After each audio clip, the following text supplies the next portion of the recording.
ቃሌ ቃሌ ከማር ይልቅ ይጣፍጣል። ቃሌ ቃሌ ከማር ይልቅ ይጣፍጣል። ውድ የጌታ ወገኖች በተለያየ ቦታ ሆናችሁ ይህን ፕሮግራማችንን የምትከታተሉ ሁሉ የእግዚአብሔርን ጸጋና ሰላም እየተመኘሁላችሁ ሁላችሁንም እንኳን ወደዚህ ወደ 30 ቀን የጾም ጸሎት ፕሮግራማችን መጣችሁ መላችሁ እታችሁ ገነት ነኝ ከዚህ ከኤድመንተን ካናዳ። ዛሬ በቀን 16 የምንመለከተው ርዕስ ስለ ልብ የሚሰማ ልብ ስጠኝ የሚለውን ነው። የሚሰማ ልብ ስጠኝ የሚል ነው።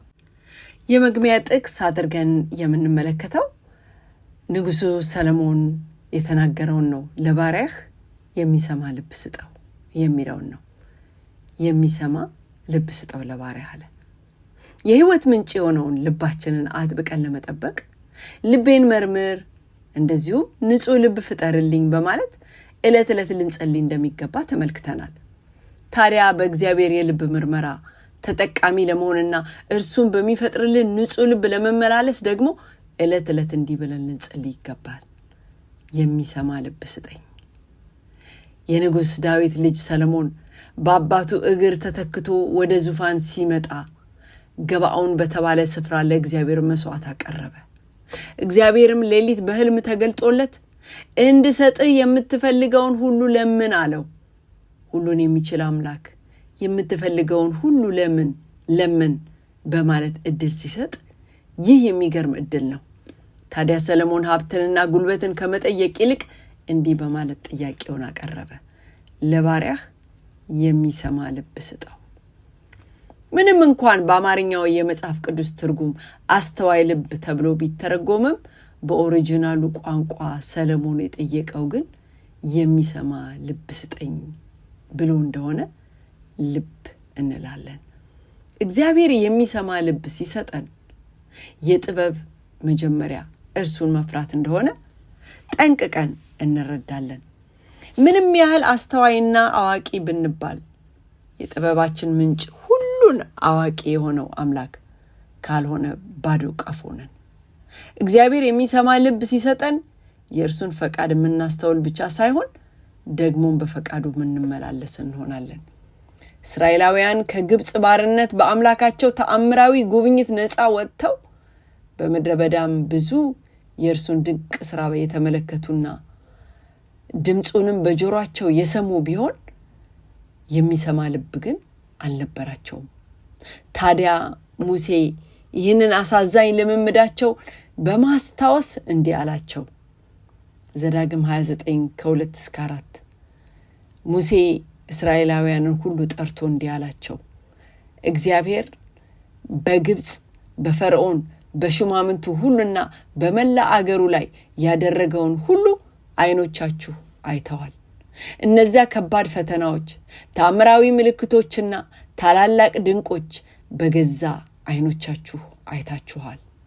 ነገር ግን እስከ ዛሬ ድረስ እግዚአብሔር የሚያስተውል አእምሮ ወይንም የሚያይ አይን ወይንም የሚሰማ ጆሮ አልሰጣችሁም። ሃሌሉያ። ይህንን የሙሴን ንግግር በደንብ ስናጤነው እግዚአብሔር የሚሰማ ልብ ሊሰጣቸው እንዳልቻለ፣ ይህም የሆነው ደግሞ ከነርሱ እንቢተኝነት የተነሳ እንደሆነ እንረዳለን።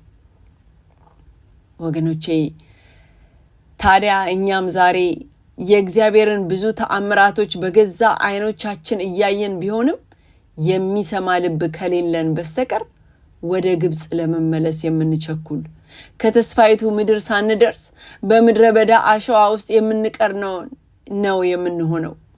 ለዚህ ነው ሰለሞን እንደጸለየው አቤቱ የሚሰማ ልብ ስጠኝ ብሎ መጸለይ እጅግ ወሳኝ የሚሆነው። ወገኖቼ ይህንን ጸሎት ደግሞ አዘውትረን ልንጸልይ ይገባል።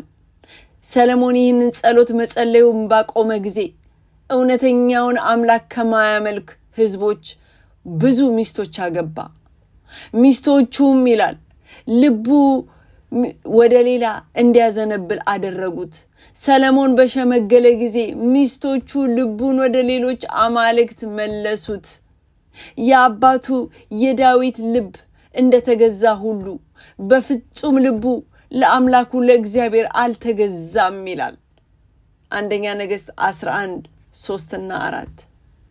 መቼም እግዚኦ መሐረነ ክርስቶስ የሚያስብል ነው። በእርግጥም ወገኖቼ ሰለሞን የሚሰማ ልብ ባጣ ጊዜ እግዚአብሔር ያደረገለትን ሁሉ ረስቶ በፍጹም ልቡ አምላኩን ከመታዘዝ ጎደለ። እኛም በጥሩ ጀምረን ፍጻሜያችን ብላሽ እንዳይሆን በየዕለቱ ድምጽህን የሚሰማና የሚታዘዝ ልብ ስጠኝ ብለን ልንጸልይ ይገባናል ወገኖቼ። ሃሌሉያ። የዘላለም አምላክ የዘላለም ንጉስ እግዚአብሔር ሆይ በክርስቶስ ኢየሱስ ስም እንደገና ወደ አንተ እንቀርባለን፣ እናመሰግንሃለን። እግዚአብሔር ሆይ ልባችንን የሚያነቃ አይምሮአችንን የሚቀሰቅስ ሕያው የሆነው ቃል ስለተላከልን አባት ሆይ አንተ እውነተኛ የነፍሳችን እረኛ መሆንን ተረድተን ድምጽህን አውቀን እንድንከተል ፈቃድህንና ማስተዋልና መታዘዝ እንድንችል አቤቱ የዘላለም አምላክ የሚሰማ ልብ ለኛም ለልጆቻችን ሁሉ በክርስቶስ ኢየሱስ ስም እንድትሰጠን ጸልያለሁኝ።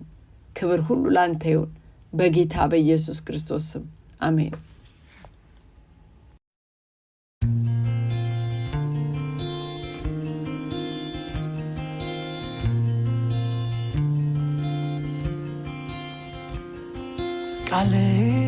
ቃሌ ከማር ይልቅ ይጣፍጣል። ቃሌ